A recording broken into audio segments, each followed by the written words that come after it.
नमस्कार, माझं नाव सौ प्राजक्ता प्रसाद साखळे। मी माझी मुलगी भार्गवी 7व्या वर्गात शिकते। ती लहानपणापासूनच जाजू स्कूलमध्ये आहे आणि जाजू स्कूलमध्ये चांगल्या प्रकारे शिकवल्या जाते। तिला लहानपणापासूनच तिची इथे प्रगती होत आहे आणि त्याबद्दल मी मंजुषा मॅडमचे धन्यवाद मानते की त्यांनी माझ्या मुलीला खूप बोल्ड केलं, तिची खूप प्रगती करण्यात हातभार लावला।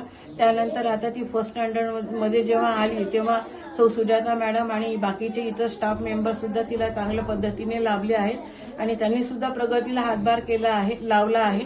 इतकेच नव्हे तर जाजू स्कूलमध्ये बौद्धिक, मानसिक आणि शारीरिक विकास घेतला जातो, मुलांचा विकास केला जातो। मुलांच्यामध्ये कॉन्फिडन्स, आत्मविश्वास निर्माण होतो। त्यामुळे मुलं पुढे होत जातात आणि स्कूल कॉलेजेसमध्ये सुद्धा मुलांची चांगली प्रगती आहे। त्या शाळेचे नाव इतके आहे की मला सगळीकडून जाजूचेच नाव फक्त ऐकायला येते। एवढं बोलून मी माझे 2 शब्द संपवते। धन्यवाद।